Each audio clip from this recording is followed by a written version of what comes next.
This here's Lenore Zan, and you're watching Fandoms.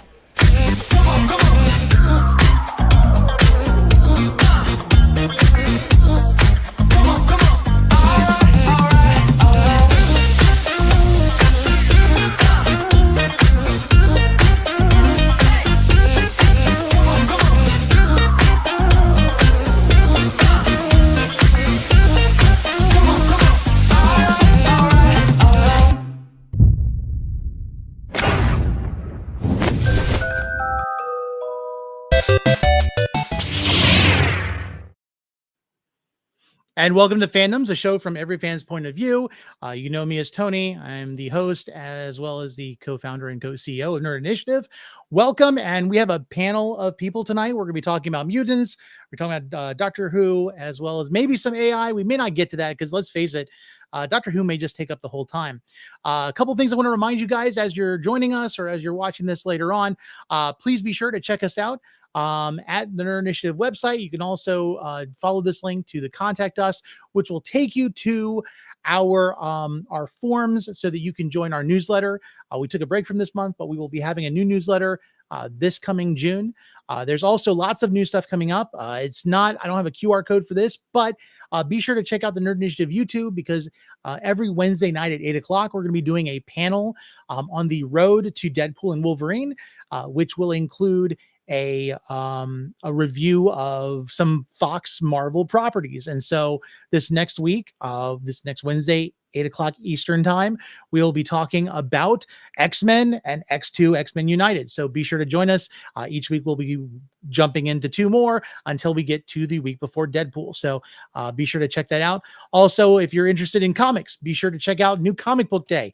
Those things, it's just amazing. The publishers have been fantastic, as well as the comics that we're featuring. Be sure to check those things out. You can also check out Wrestling Night Live every Thursday night. You'll also be sure to check after the show this evening. There will be a pre-recorded pre-show for the next pay-per-view that's coming out, which will be airing. Well, the pre-show will be airing tonight at 10 o'clock. So just shortly after this show is over, there will be something else to watch. And then, of course, to feed all of your comic book nerdy stuff, be sure to check out Turn a Page, where they talk about different comic books, different storylines, as well as interview different creators. It's a great show. And then finally, one of the last things, we just got to remember to keep the lights on. So please be sure to check out the merch store. You can find it here. And there's a lot of cool stuff there. We'd love to have you check it out. You can get these cool embroidered Nerd Initiative hats there. So before I bring on the panel, we're going to go ahead and do Pooja's picks. So Pooja, go ahead and take it away. And welcome back to another segment of Pooja's Picks. My name is Pooja, and I'm here to bring you the latest in movie news. Let's take a look at all of my picks for the week.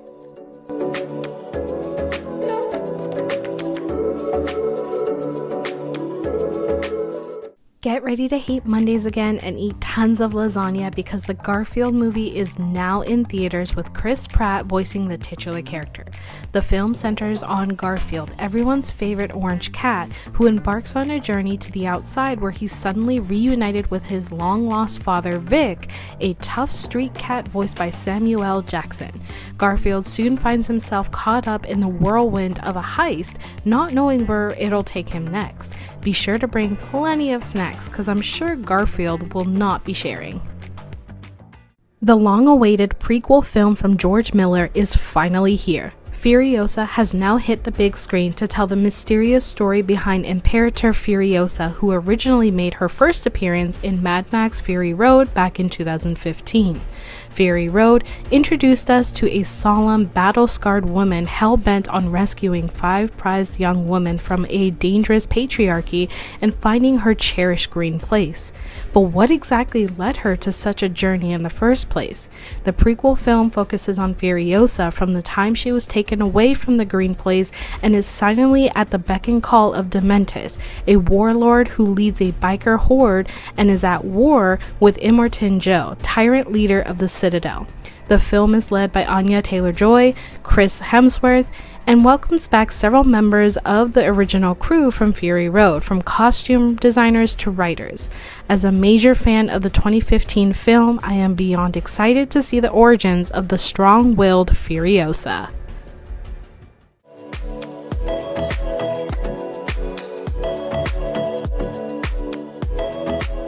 Will Smith and Martin Lawrence are back as the hilarious detective duo Mike Lowry and Marcus Burnett in Bad Boys Ride or Die, the latest installment of the cop comedy franchise. Life seems to be going well until they discover that their now deceased Captain Conrad Howard has been accused of corruption and involvement in the drug cartel. Mike and Marcus are soon thrown into the mix and find themselves on the run, doing everything they can to prove themselves and their beloved captain innocent and solve the case. There's just something about the brotherly chemistry between Smith and Lawrence that makes it so easy to enjoy their on-screen presence, and I'm sure we'll be getting plenty of laughs and banter in this film. Well, that's all that I have for this week, but be sure to tune into the next episode of Fandoms for another segment of Pooja's Picks. Until then, back to the show. I always love when she does this stuff. Hey, by the way, well, there. There we go. There we go. I tried to send a chat to Nico, and I don't think you were looking at it. Just let you know you were sideways there for a second. But mind you, great panel this evening. I'm so glad everybody was able to join. Sarah, welcome back from the last episode. After the show was over, we had talked about talking with Bridgerton and Doctor Who and stuff. And Sarah had messaged me and was like, if you're going to talk Doctor Who, I'm for it. Just let me know. And of course I had to message. And then of course, Nico and David or Xanatos had to have you guys on. You know, you were part of the reason why I even wanted to start watching Doctor Who in the first place, because of that panel. So I greatly appreciate that. But let's go ahead and just get started. Nobody needs to hear me talking. By the way, how is everybody doing? Great. Yeah. Good. I really wish I had paid attention to the clock better, because I really want to finish tonight's episode of Doctor Who. Oh my goodness! If I could be honest, we're at all different stages of the new Doctor Who episode. Nico, did you finish it? Okay. David did finish it. Sarah hasn't started. I got to remember how to point to things. Will is behind me, and then I'm at 39 minutes. So we're going to talk vaguely about the new episode, but we'll talk about everything else, because we're at the halfway point now at this point for this season, which is completely distressing when I'm already in season 3 of the new Doctor stuff. So I'm with David Tennant, and it's kind of weird to think that there's only 8 episodes when the other seasons were a lot longer. Of course, I haven't gotten any farther, so I don't know if it's progressively getting shorter or what, but yeah. So who wants to start talking about this season so far? Wow, don't everybody speak at once. I absolutely adore just about no matter what, in every episode, there's something that I absolutely love. And because I will admit, the Devil's Cord wasn't exactly, it was an okay episode up until a certain point, at which point I'm just like, what did we transition into? But I'm thoroughly enjoying the season. And it's probably because usually I'm one of those people that has to have the internet tell me things, because the internet is smarter than I am. But for the first time ever, I noticed something that's going on. And I did it completely by accident, because last week's episode, boom, one of the things that's featured is this ambulance, and there's a woman in the ambulance, and I'm like, wait a second, I've seen her before. And then I went back thinking, oh wait, was it the neighbor in the Christmas special? Which it wasn't. But in rewatching the Christmas special from that point, I realized, wait, it's the same woman at the bar. Then I got lazy and just went to IMDb, and they told me the actress's name is Susan Twist, and she's basically been in just about every episode since Wild Blue Yonder. The only thing I think she wasn't in was the what? Devil's Cord. What was the last thing that they said before they started There's a twist at the end. Yes, that's what at the end. Now, anybody that has seen the full run of the reboot headed up by Russell T Davies, the thing is, he's very well known for leaving breadcrumbs of some kind, one way or another, whether they make perfect sense or they're just in there.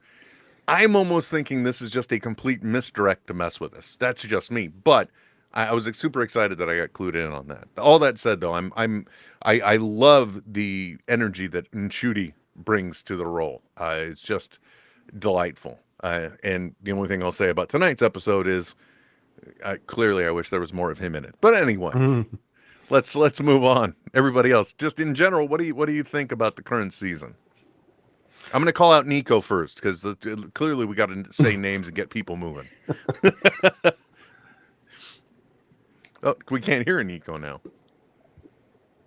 Okay, so let's pivot to Sarah while Nico figures that out. Sure. I really enjoyed this season. You actually just pointed out that major thing. I've been trying to figure out what is tying all of the episodes in because I know it's Ruby Sunday's mom, but I'm just not sure. But that completely put everything together, and I'm like, oh my gosh, wait, is this a Ruby Sunday's person? I don't know if it's her mom or whatever, but like you were saying, there's a lot of mystery in the season that I think we've been missing out on, and maybe Jodie's season we haven't gotten that undertone of mystery that plays throughout that I think Stephen Moffat really brings. And I'm just really impressed with the season. Like you said, Ncuti is an excellent actor. I think he's bringing a lot to the role of the Doctor. He's bringing this new charisma. He really is a reborn Doctor. I feel we left off with David Tennant kind of just being okay, I'm kind of done. I can't handle all this depressing stuff anymore, and I can't handle this responsibility to be the Doctor. Let me generate. And I think Ncuti is really bringing that new clean energy to the role, and I really enjoy it. The other nice thing too, even though even though I brought up the Susan Twist thing, I think the other thing that is nice is that with this season, there are other things that are consistent that so far have happened in every episode. There's always a scene where they're either speaking about Ruby as a baby or about her mother, and then somehow it's snowing. And that's at least happening in every episode. So some of this stuff is on the nose too, which I appreciate, because I hate it when we get to the end and it's oh, why didn't I see that? The most infamous example I can think of was with the two-parter Angels episodes in Matt Smith's era. Tony hasn't seen it, but dude, it's been years. I'm sorry. But there's a moment where the Doctor is stay with these soldiers, Amy, trust them. And he goes off, and then we see him again. And I think at that point, he when he was leaving, he didn't have his coat, and then he did have his coat. And a lot of people noticed it. And we were like, oh, is this a production mistake? And it turns out it wasn't. But I had to have the internet tell me about the coat. I didn't even notice it. So anyway. Nico, finally. All right, cool. I love this new season of Doctor Who. Ncuti Gatwa is giving me all the energy I need, all of the charisma, but also the sad tones. I love seeing all of the emotional levels he's bringing to the Doctor. Just the understanding he's a guy that travels through space and time, and everything isn't always good. Sometimes it's very scary, and you gotta hum a little song to try and bring yourself together. And the outfits, I'm getting so many clothes because of this guy. Right? If I remember right, isn't every outfit one of a kind? It's just made for that episode? Yeah, even I think down so. to his jewelry. His jewelry is handmade, and the woman who makes it, she sells them online for people. A little expensive, but she does sell all of the handmade jewelry. His shirt in, what is it, Space Babies, is a hand knitted sweater shirt. I'm like, oh my god, how am I gonna he get said my that hands on online. this? Everybody's like, oh no. I'm just loving it. I'm loving everything.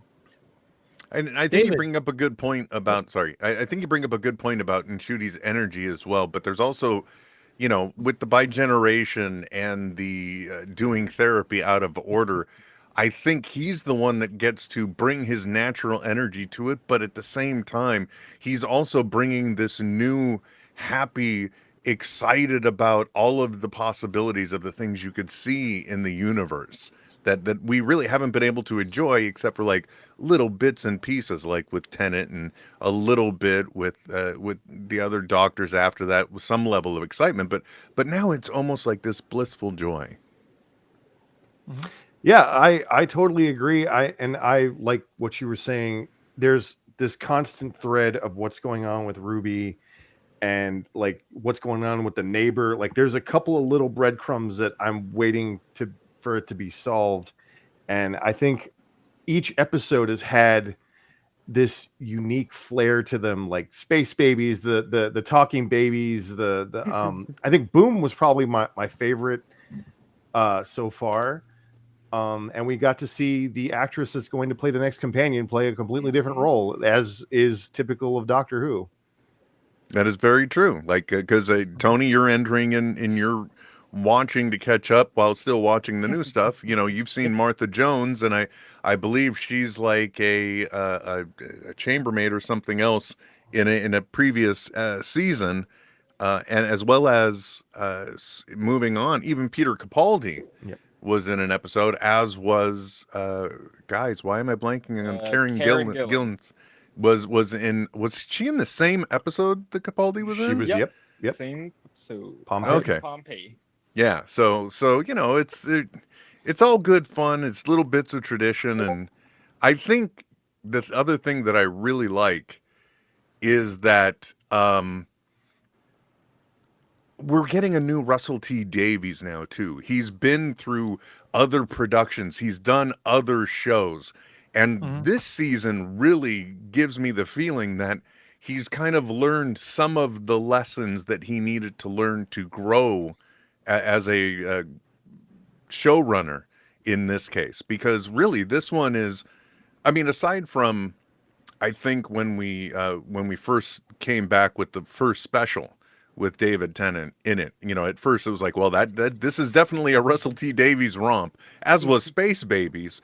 But, you know, everything else does have good, mature tones, especially Wild Blue Yonder was at its best entertaining yet really creepy. So we're really getting a lot of good stuff. And I think it's great that all of these people have sort of evolved.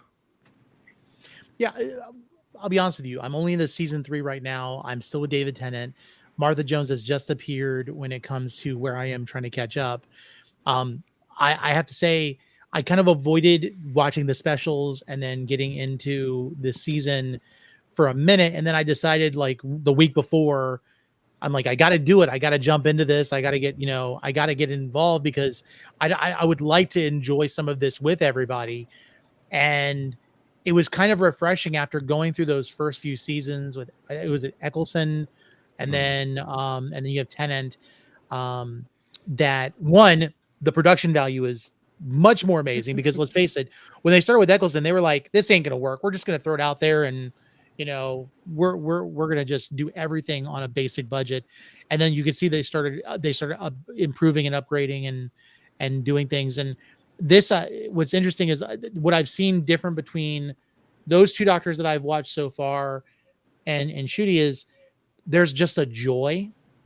Like pure joy. Like it's almost like when he split, when the Doctor split, that the trauma and the cynicism left with Tennant. Well, it did. They even said that. He's like, because everything he does, even the hard stuff he talks about, Ncuti does it in a way where it's almost with new eyes. And I love it because whereas it was just like, oh, it's a different face, sometimes I'm Scottish, sometimes I'm this. It's very much like just being completely confident in himself and there not being all of this other stuff that he has to deal with beforehand. And it's just been nice.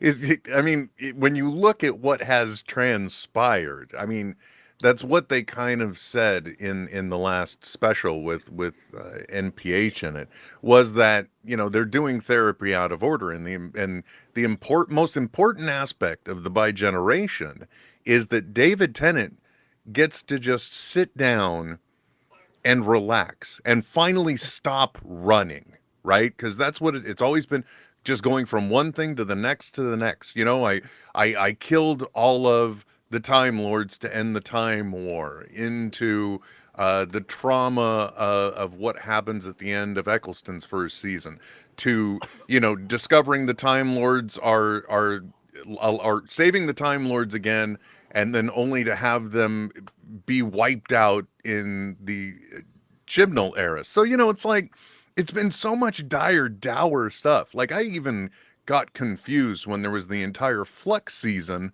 because it's like, well, wait a second, this isn't one of those things where they somehow go back and reset everything. No, Yeah. no. Lots of the galaxy has been wiped out. They went full Thanos on this one. So, there's so much dark and dour stuff. And now we get a Doctor who his previous incarnation just basically goes into retirement, deals with family, relaxes, and we get this great new experience. And I don't know if you guys caught the article or the interview. I saw it, of course, as a TikTok, as I get all of my media now. But like, one of the other most adorable things about Ncuti in this role isn't even him in the role. It's just him. Yep. Like, as a 26, he revealed as a 26-year-old man, he's been mispronouncing his name his whole life. His mom had to correct him. Yep. I posted that clip on mine before realizing, like, I think like a week later, the Doctor Who site did it. I'm like, see, I did it before you. Very nice. Well, darn it, I was going to ask her a question. She froze. I think she just froze up for a minute. She should be back in a moment. Mhm. Yeah. So obviously we all love Ncuti. This iteration of the Doctor is my favorite so far. Like, I knew I was gonna like David Tennant, especially because I was introduced to David Tennant before watching him on Doctor Who because of like things like Jessica Jones, which was phenomenal, and then and so I've enjoyed it. And I knew I was gonna like David Tennant because just David Tennant's an amazing person, but then immediately getting like watching Ncuti, like I didn't realize just how excited I would be, just how positive that I liked the Doctor being. But what do you guys think about Ruby Sunday, like as this companion? I love Ruby. Ruby's so fun. She matches him so well. Like they're just like a perfect pair. Yeah. Like in the Devil's Cord, when they put the outfits on and they're all strut their stuff and like they strut down the ramp through the door at the same time, and I'm like, these guys are like they're made for each other. Yeah, she does seem to have more of a personality than the Doctor. We can't hear you, Sarah.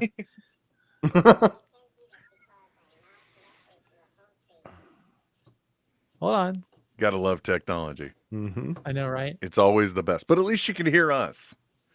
Just what I'm sure she wants to do. Sit there and listen to all the men talk. We're gonna hear her as soon as she gets it fixed. One other thing I thought was interesting, like there's more of a subtext of there's something going on with Ruby. Like she as a character is more of a plot line than I think I've seen so far with a companion. The plot line kind of goes into the relationship with the Doctor, but it's almost like the Doctor's discovering something about her the more he goes with her, and I think that's kind of interesting how they're exploring that. I can't wait to figure it out myself. Like, I got so many theories and fan theories and what ifs. It's like, give me once I start seeing the line, the threads, I'm gonna start getting my own thread and a board and writing all my theories up there. Tony, just based on what you've been saying, I can't wait for you to get to Matt Smith. Oh my gosh! Right? That's what I was thinking in my head. Okay. Let me just tell you right now. I was looking forward to David Tennant. Matt Smith, my interaction with Matt Smith before seeing him as a Doctor has been Morbius and House of Dragon, and I don't know how I'm going to be able to handle him as a Doctor. Oh, I'm just saying it. But not Terminator Genesis?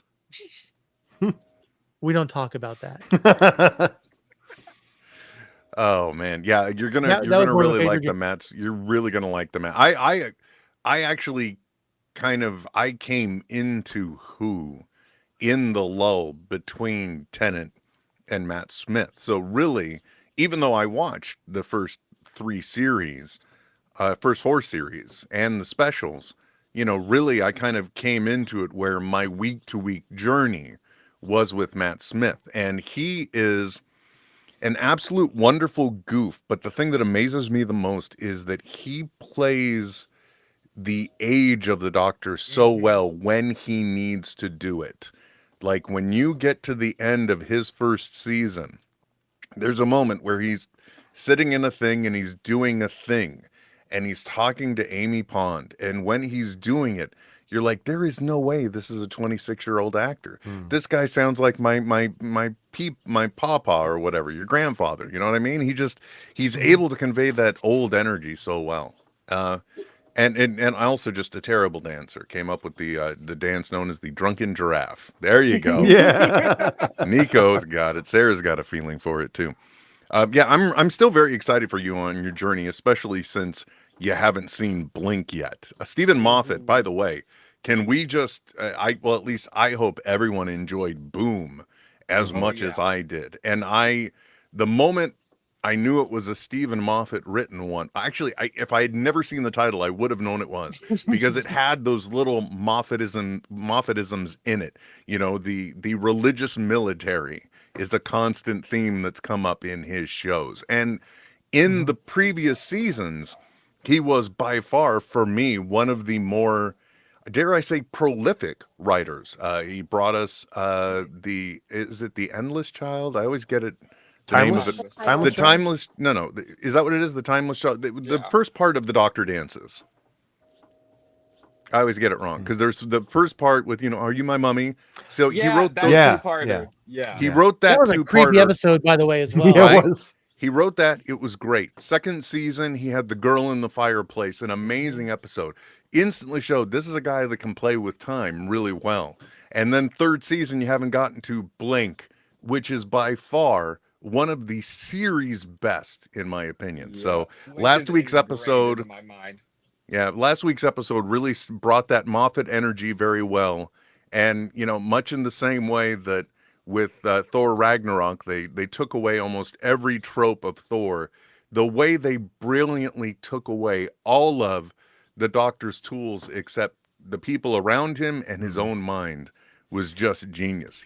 This is a guy that runs all the time, and now he can't even move. Yeah. So go ahead. You got to see Ncuti acting like the serious side of the Doctor, which we hadn't really seen yet. And that was it was so cool to see, okay, no, you can really do both. You are the Doctor. This is amazing. Like, there we go. Off the cuff, Tom bringing the good topic point, which is true. It did all. Actually, the other really cool thing when you get to hear the behind the scenes stuff that Boom did, this was the first time in Doctor Who's production that they got to use the volume. And my favorite little tidbit about that is at the very end where Ruby and the Doctor are getting back in the TARDIS and they're just kind of like looking out. That's a hollow back TARDIS, and the volume is providing the image of the inside of the TARDIS for that one. Mm-hmm. So Sarah, now that we've got the technical thing, thoughts on Ruby Sunday? Oh my God, I love her so much. She works so well with Ncuti, and I just think she brings so much charisma to the role. I think she is already like a really built character. Like, she has this backstory that is coming with her. And with the Doctor and like this mystery, it's kind of like Amy Pond. Like, you had that mystery kind of like playing throughout her story, and we're having that here too. So she's bringing that. She's bringing her character and her personality. And somebody said it, but their personalities are just like meshing so well together, and I love it. That's also interesting because what was it? Rose Tyler. You could tell she had to lean into the role. Like, the character had to lean into being the companion. Like, she was this person that was stuck in this rut, and she wanted, she obviously wanted more for her life. And then she gets this whole new world. And by the time she's done, you could tell she's this strong, independent individual that's kind of grown with the Doctor over her adventures. Donna, I'll be honest, I've only seen the one episode of Donna so far until the special. I want to know how she went from point A to point B, because right now it just seems so weird to me. You got such a ride coming, man. You got such a ride coming. One season until that happens. Martha Jones, what I thought was interesting was, she is a doctor when you first meet her. You could tell she knows how to deal with lots of people. Like that, there was that whole interaction before the whole, hospital on the moon. But then there was that point where she was doing something, and David Tennant's Doctor looked at her and was basically like, Rose would have said known what to say. Like it was kind of like a thing of like you're not going to replace her, and you're really not filling the role yet. And so I'm interested to see how they grow. But Ruby fits the bill immediately. Like she doesn't seem to like take a minute to catch on, whereas some of the other companions are that I've seen so far. She just kind of runs with it. Mm-hmm. And I think that's what I've really enjoyed about her is it's almost like everything that she's lived and experienced up to the point of where she meets the Doctor, she made her ready for this, which means that they're more, I would say they're almost more equals than any of the other companions before at the beginning. And I could be wrong because I haven't seen the rest of them. I haven't seen Karen Gillan and stuff like that, but I think the other thing that she does is that she, even though she is she is I don't want to say the least companion-y companion, but she's already an informed, strong character. And one of the things that we kind of keep getting through the season, which is very true because it kind of comes up at least a little bit in each episode, is that, she doesn't really know the Doctor, but she's young enough and carefree enough to be knocking around with him. You know what I mean? She has got a great energy and inner strength, so much so that, I don't know. I think we are going to see in her run that she is not really so much molded or changed by the Doctor, but the Doctor is more just the vessel for the completion of her story. If that makes sense. If it doesn't, please ask me to explain and I'll try better. But I just feel like we're watching less of a season that's about the Doctor, and this is truly a story arc about Ruby Sunday. Mm-hmm. Especially since, unfortunately, we've already found out that the next companion will be in series 2, but I'm hoping that is once again part of the machinations of Russell T Davies, and even though we're getting another companion and a different companion in season 2 of the much larger Whoniverse that he's trying to create, there's another something there. Don't know what it is, but I'm hopeful. I would agree. I didn't know about this about Ruby not being in series 2. Oh, sorry.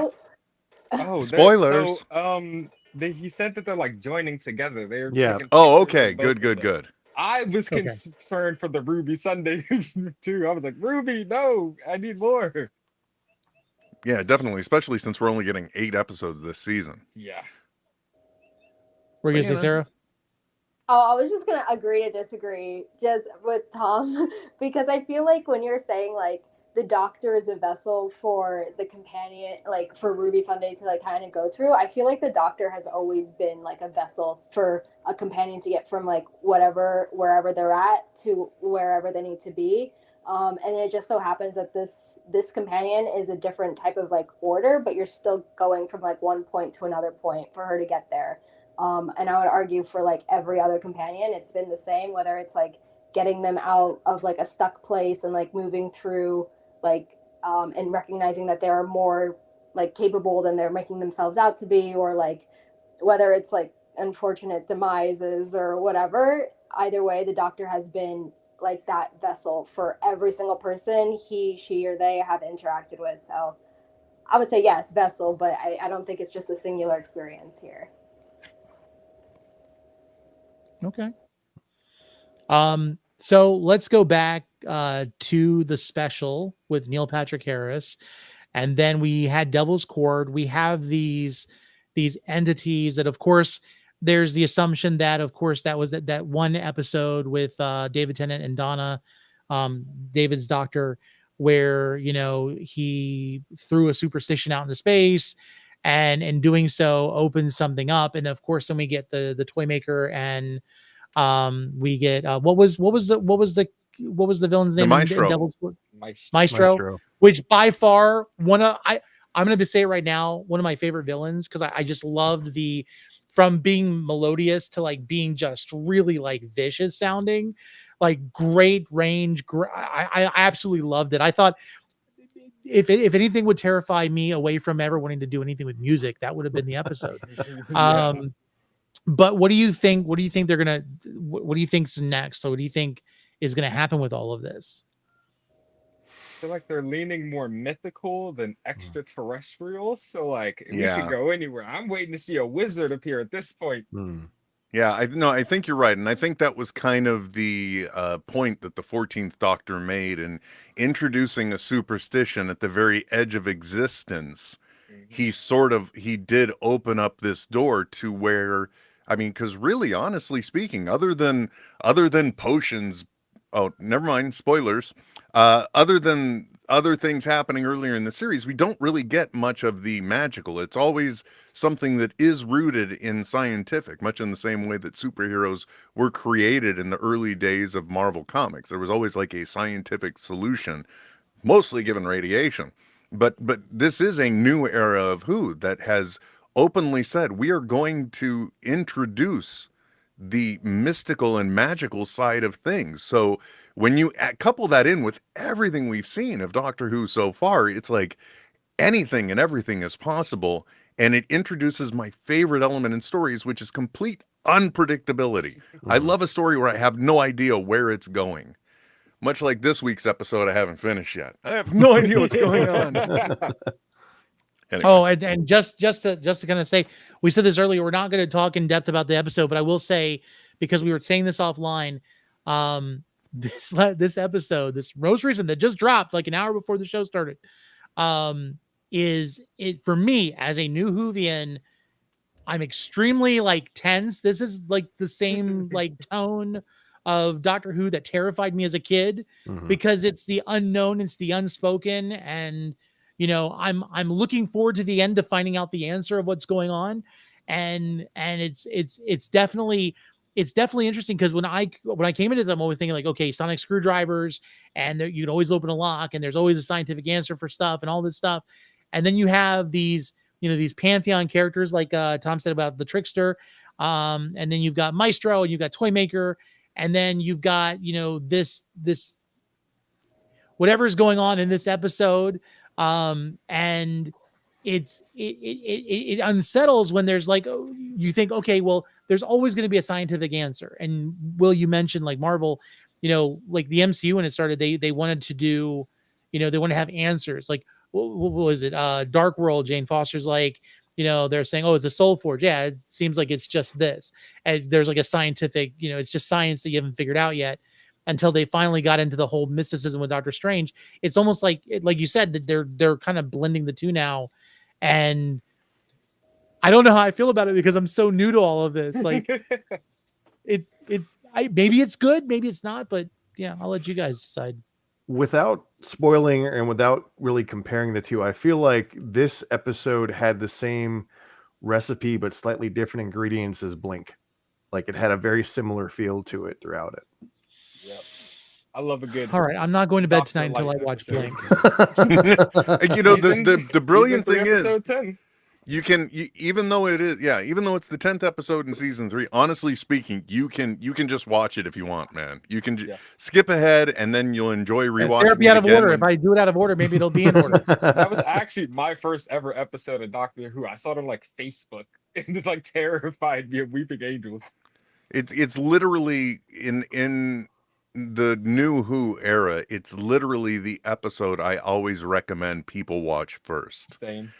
Because it gives you an idea of the elements that is going on in the show. It introduces you to the characters one way or the other, but it's also an excellent experience if you know nothing about it, because you're in the same shoes as the lead character in that movie. Was it something Sparrow? Anyway, that's the character's name. It puts you in that character's role as well, because she too is having things happen and has no idea what's going on. And again, Moffat episode, one of the best. Yeah, it's a great like single episode where like it doesn't matter about like the past or present of Doctor Who. You could just go into it. I will say I also started watching Doctor Who recently back in 2022. But I had actually watched my first episode during COVID, and my friend had recommended that I start with the first episode of the 11th Doctor. And I would also say that's a really great episode to start off on if you wanted like a different tone, like super fun. I would agree. Another great episode that once again takes away some of the Doctor's tropes, and he still got to save the day. I'm just gonna tell you right now, like my life this year has been very crazy for the fact of the amount of anime and Doctor Who that I'm trying to catch up to is been like so much. And then like I'm kind of dreading getting to the end of it and then having to wait it like because like the great part about it is tonight I'll watch the episode, it'll be over, but I have other Doctor Who to fill the void that I haven't seen yet until I catch up. And then there are anime that are like the same thing. Like I don't know if you guys have been watching Dragon Lady JJ. She's going through Attack on Titan right now. I love it. And I'm there for it. I love that she's going through it. And every time she freaks out about it at the end of a season, I'm thinking, I just keep replying in the comments after every video. I'm like, it only gets worse. Very true. And it's one of those things where I'm absolutely loving that, but at the same time, like I wish I could go back and experience it for the first time, like she is. And so as much as I hate that it took me so long to get into Doctor Who, I'm glad I've got this stuff to like binge. Because I don't know what I'm gonna do after that. That's when you start cosplaying. Probably Torchwood, I guess. Become the Doctor. Torchwood is a whole different animal. We need a chubby bearded doctor. That's what we need. There's Doctor Who minis on YouTube. Have you guys watched those? They're really great, like, supplementary. Really? Yeah. Yeah. They're really. There's a Doctor Who lockdown channel where it was just during COVID, and a lot of stuff on there. There's a Rory skit written by Neil Gaiman in there. A lot of Doctor Who voice actors for Big Bang came together. There's a whole 1 through 13 special where like, what if all the Doctors had to come and solve an issue together? And it's like, well, most of them wouldn't like each other. They'd separate each other by charisma, and then like the sixth Doctor would go on his own and actually be the one to solve it. And the second Doctor sees it, just doesn't care. It's a good channel. Oh, my wife is in the comments. What am I gonna do after Doctor Who? No, I'm not gonna be watching Bridgerton. I will host panels for other people to talk about Bridgerton. Honey, you can get on and do that. I'm not doing it. It's not because I don't like romance or anything like that, or even period pieces. It's because the moment she was explaining some of Bridgerton to me, and the idea of like being exposed and gossip causes so much anxiety, I would have to get up and walk out of the room. Like I can't do it. This OCD Tourette's, syndrome guy can't handle that without twitching on the floor. So yeah, no. So we talked about Doctor Who before, and we don't want to go too deep into it. I mean, we're 4 episodes in, we're halfway through the season. But let's bring this up because Sarah didn't have the chance to do this before.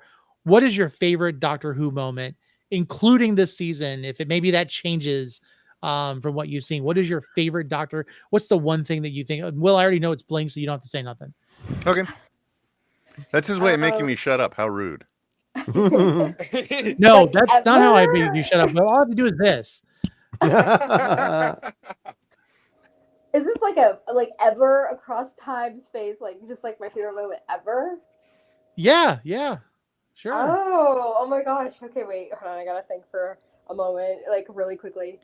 I would say, okay, 2 moments. The Girl in the Fireplace I thought was an excellent episode, and it really developed like the Doctor's character, and like a little bit of that softer side that we don't really get all that often. And then I guess if I'm picking one from this season, I would say the dynamic between the 15th Doctor and Maestro, I think was excellent. Like, I personally love that episode. I think that, like, that character and, like, their dad coming up earlier on in the season, I think provides a lot of context to what might come later on. Like, what are the odds of that happening twice? So I really enjoyed that. I like the puzzle. I like the mystery. So I'd say like those 2 moments. I have like so many others. Like those are just the top. I said one. Like don't hold me to that. Well, we'll have to come up with like a top 5 for everybody at some point that you can go through that. I feel like that's better. That's broader. Who wants I'm gonna mix it up. I'm gonna go old Who. So there's this episode with the Fourth Doctor, who Tom Baker's Doctor. He's a very like chill, relaxed kind of guy. He does his job when he needs to, and there's a moment where he can connect two wires, and then in an instant becomes very serious. If he connects these wires, it will kill the Daleks before they can start going on a rampage. He just keeps saying like, "Do I have the right to do this?" I was like, "Whoa, this episode just got really serious." I'm really locked in, and to see how he went from questioning that, just the progression to we end up knowing what he does in the Time War, and then the progressions after that. It's just a very interesting moment. Like the Doctor has been thinking about the right to do this far before I thought the character had even thought about killing an entire race. But that was an interesting moment to see. Cool. David. There is, like everyone's saying, there's a lot of good moments to pick from. So I'm going to pick something that maybe no one would expect. It's every single time the 13th Doctor forgets that she's a woman. Yeah. I found that hilarious every time. So funny. Oh, I'm looking forward to I'm a getting catch-up. to Jodie Whittaker's Doctor. I'm definitely looking forward to that. Yeah, So she has much her moments. fun. She definitely has her moments, but I Yeah. feel like overall. So I've heard writing- struggled. Yeah, I heard like she got her stride at the end. I think Yeah. she's an incredible doctor, but the Yeah. episodes didn't really do her much favor in some Yes. areas. That's very true. Very, Mhm. very true. She I brought mean, how her many own seasons did she energy. have? Kind of 3. 3 is Yeah, like 2.5 because she had 2.5. like 8 episodes. Yeah. Yeah, Flux was abbreviated, and the first season was interesting. I don't know. I really wanted her to have better writing and better episodes because I was very endeared to her because I think the same year she was announced, she also appeared at Comic-Con, and she had one of the smartest things I've ever heard as an answer to a question in regards to fictional characters. She was on this panel about powerful women in Hollywood, essentially. And one of the things that, she said is the question I keep getting is, how do you feel about being the first female doctor? And she basically said it doesn't matter because the doctor is an alien. We don't know what it means to them to be male or female. It doesn't matter. It's just the doctor. Mhm. So I was just like, wow, that was one of those like subtle comments, a really basic concept, but it really opens your eyes and changes your perspective on things. So I really wanted to really enjoy her era. And again, I look, I hate to speak ill of somebody, but I just don't think Chibnall was the right man for the job. Yeah. Okay. So Yeah. far, I haven't met anyone that's disagreed with me on that.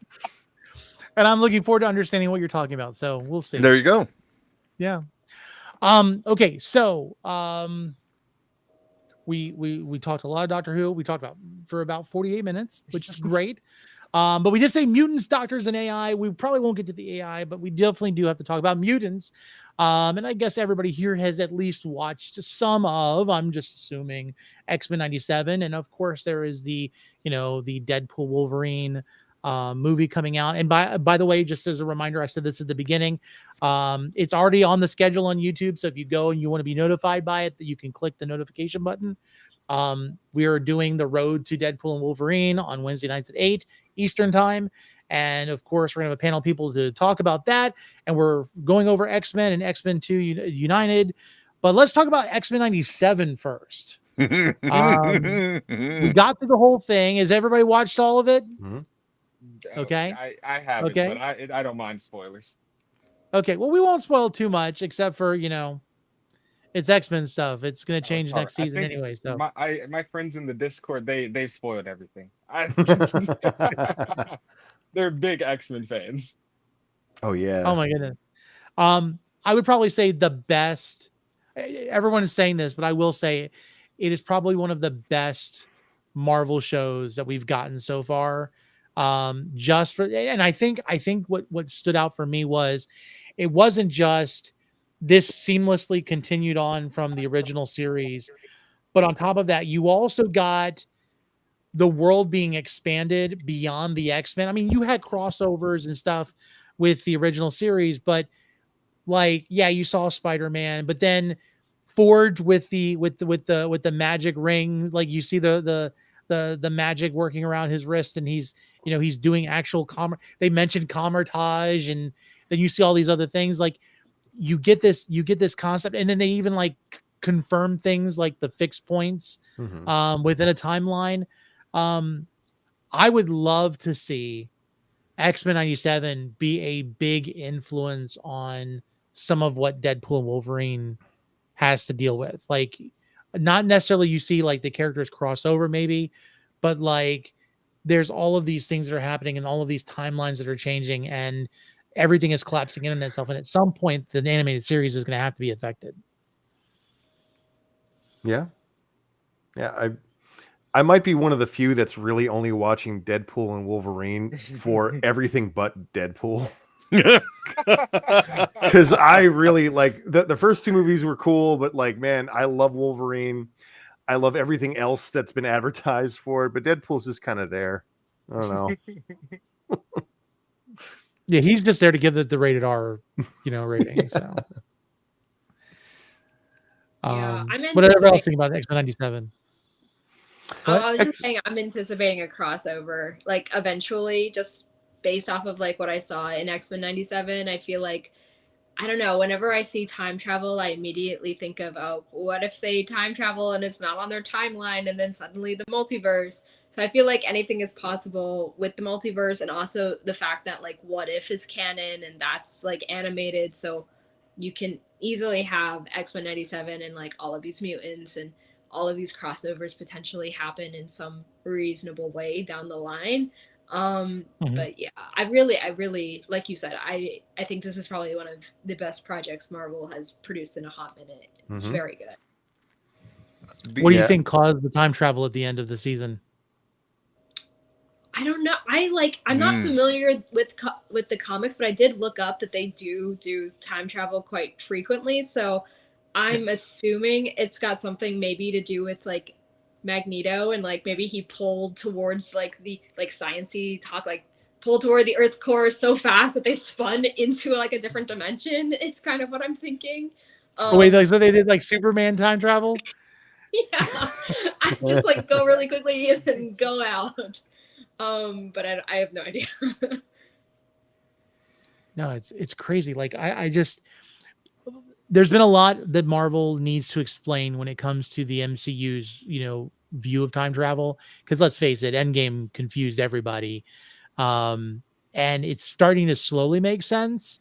I think X-Men is kind of interesting because it's literally just going back to, okay, you've got some people in this time span, you have some people in the future, some people in the past, and we haven't seen in the MCU future travel. We've only seen going into the past, with the exception of things from the past coming into the future, like into the present. But ultimately, they've got to figure something. I almost kind of feel like Marcus and McFeely and the Russo brothers caused the problem that Marvel has still been taking the last 5 years to figure out how to answer.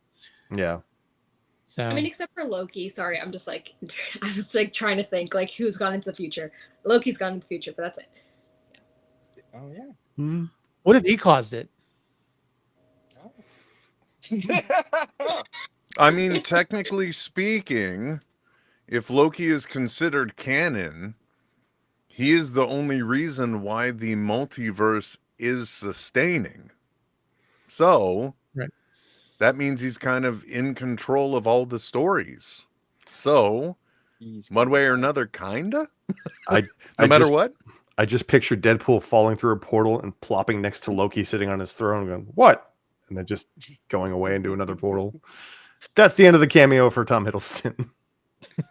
I'm sorry. I mean, I don't mean to go off topic for a second, but another thing that recently wrapped up, Nico, I just have to ask, in case I'm misunderstanding, is that a replica of Crusher's helmet next to you? Wrecker, I meant. Yeah. Okay. Well, sorry, that was really like out of left field. Yeah, the Bad Batch also just wrapped up, and I just completely binged the last two seasons. So I'm like, wait a second. Yeah. I've had it since season 1. Very good, very good. Look, all I gotta say is I don't know what caused the time travel, but given the magnitude of what was happening, I'm sure it may not be that it was done intentionally. It could be that because of this cataclysmic event that was averted, different groups just kind of got kicked 3,000 years in either direction, kind of thing. I'm very interested to see where they go with this series next, now that the first season has played out, because the thing that I was kind of shocked about in watching it was just how much they kind of condensed into 1 to 2 episode arcs, whereas the previous iteration of the cartoon, they at least took a few episodes to kind of flesh some of these things out. A lot of source material from the comics, but like they really you had just part 1 and part 2s, but this was like really, X-Men concentrate. Yeah, so it was I'm very hoping they much have like more room to one breathe. long storyline really pushing through the whole thing. Whereas sometimes, I'll be honest with you, the original series for me sometimes kind of felt like the episodes were a little bit too much one-offs. Like they'd have small storylines, and then there'd be a couple that it would almost be like there were filler episodes within these like 4 or 5 episodes that really were the concentrated storyline. This one, like every episode had its important piece to it, and they were willing to take steps and go back and show other perspectives of things. Like, they did Life, Death Part 1, then they went back to what was going on in the aftermath of Genosha, right? Mm-hmm. Yeah. Genosha. And then it went, after a little bit, then it went back to Life, Death Part 2, and then you see, Storm catching up to everything. For me, it was a better story, and I feel like I will say I don't know what Bo did to get fired by Marvel, but I don't think it had anything to do with what he did on that show, because dude ran that show fantastically. Yep. So again, it's one of those things where it's like we don't know the whole story. If it's anything other than they just didn't have faith in him, they need to figure that out. If it's anything else, then we just have to sit back and wait and see what happened. So I eagerly await a season 2. Like, I'm Definitely ready for that. Oh, an apocalypse? Oh, I'm sorry, Nico. It's cool. It's all good. He already said you can't really. He doesn't mind the spoilers, but yeah, that was a very interesting twist. But I think at least it's important in some respects to kind of undo some things that were done that a lot of people are like, no way, they actually did this. Yeah, they did, and now we got a way to undo it. So and I did love the reference to what was it? The first X-Men movie when Scott gives Cable the spandex. what did you want? He's Black like, leather? He's like, what do you expect? Black leather, which is a direct flyback to Wolverine and Scott in the first X-Men movie. So, and I just, based on the bad guy, I'm really glad it is Apocalypse, because when it started off being Mr. Sinister, I've never read an X-Men comic, but because of this, I kind of want to start. But even in the original 90s cartoon, I always thought Mr. Sinister was kind of a lame villain. I was like, oh, this guy again? Oh, good. It's Apocalypse. I don't know. I'm gonna have to go back and watch X-Men Apocalypse again, and I'm not looking forward to that. So, there is a wrong way to do it. I mean, if you Ivan Ooze it, it's the problem. Let me tell you something. Sometimes we have ideas and then we regret them, because another podcast that we've both been on, Tony, The Real Study, I made the most ridiculous commitment, and I have not watched these movies yet, but the movies that we'll be talking about, I have to watch Morbius. And now that it's on Netflix, I have to watch Madam Web. Okay, so I just watched Madam Web. Oh, Let me man. just say this. I made this joke about Morbius. If you take Spider-Man and you don't think of it as a Spider-Man film or a Marvel film or a comic book film, Morbius is enjoyable. If you take Madam Web, it as a film. If you don't think of it as a film, it's a perfectly good. If these were released in 2002, they would have been hits. Yeah. Probably. Look, No all I've heard wonder about it- Madam Web, I'm No looking wonder- forward to it being on Mystery Science Theater 3000. let me just say this. Okay. Madam Web was so bad. Was so bad. Like, I enjoyed it for how bad it was. Like, it is that bad. Like, it's just like they don't, you can watch the actors don't even take themselves seriously. And why is it that the villain only talks in one way the entire time? It was like Never listening to has an AI another- speak. Speaking of AI, It's like I'm determined. I have got to kill these people because they're killing me in my dream. Like, oh, what? Come on! It's just All it right. cracked me up. Okay, I'm done. It's over. Oh, for fuck's sake! Exactly. Today that said like Madam Web is now a hit on Netflix, and then I was like, you need to change that title to like Madam Do you know Web. why it is though? Everyone who wasn't willing to pay for it in the theaters wants to see how bad it is. Yes, Yeah, exactly. exactly. I'm like, no, Madam Web's a hit because of Netflix, not now. Listen, Yeah. I had COVID in 2022. I watched Morbius and Black Adam back to back because of it. That's And brutal, bro. it was kind of enjoyable when you have a fever and delirious. Yeah. So, Well, on that note, it's like, kids, don't do drugs. But if you're going to watch Morbius and Madam Web, maybe. Watch X-Men 97 instead. No, Or don't Doctor do Who. drugs, because then you'll make movies like Morbius and Madam Web. there you go. Or the Who Doctor thing. Do you know what movie would have been a better adaptation than Madam Web? Earthworm Jim. Yeah. And they were on drugs when they did that. You can only get so much, man. Okay, I'm done. So just as a public service announcement for those of you, this week Deadpool and Wolverine did come out for pre-sale of their tickets. You can get those.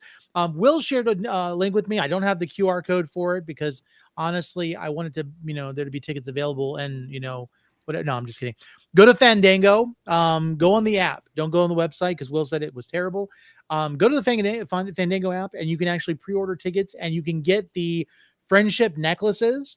I also saw online that Coy Jandreau, if you don't know Coy, I've watched Coy since like Popcorn Talk Network, when he was on the Marvel Movie News show.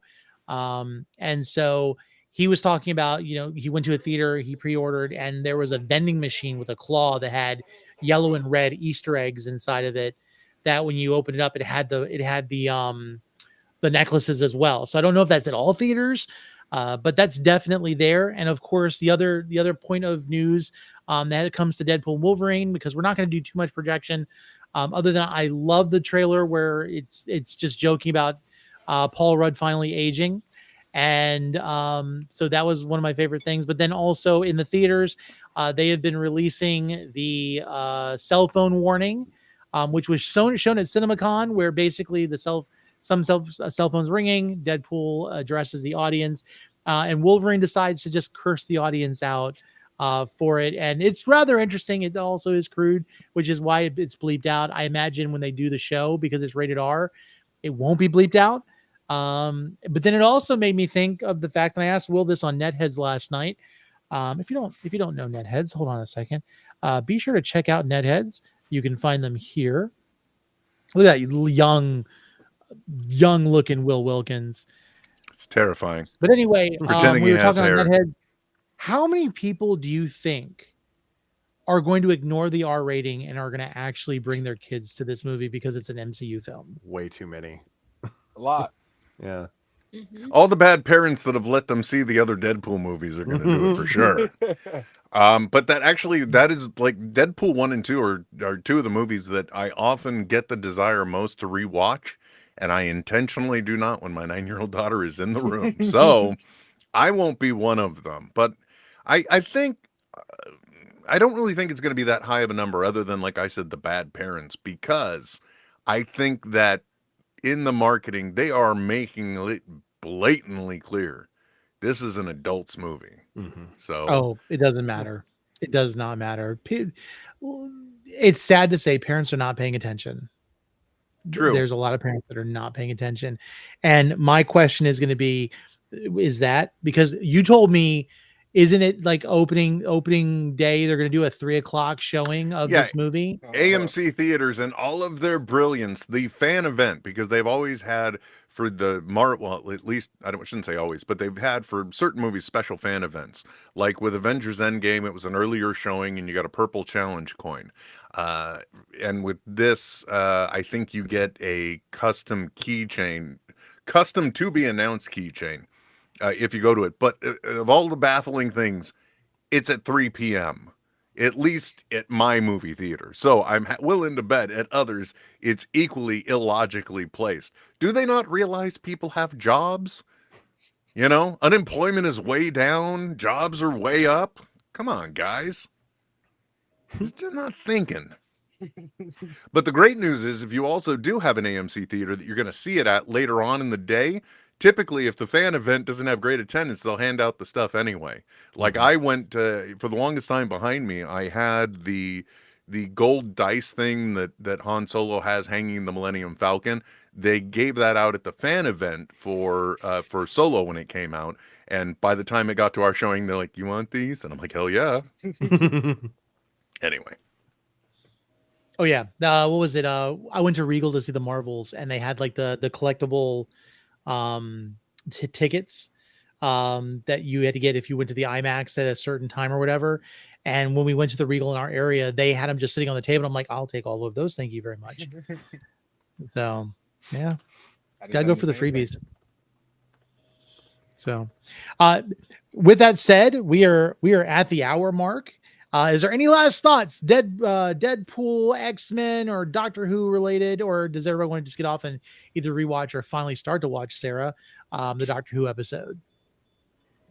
I'm so excited to watch the Doctor Who episode. You guys hyped it like off camera and also here, but I'm so excited. I want to watch Doctor Who so badly. Yeah, thank you for being so patient and sitting and joining us, Sarah.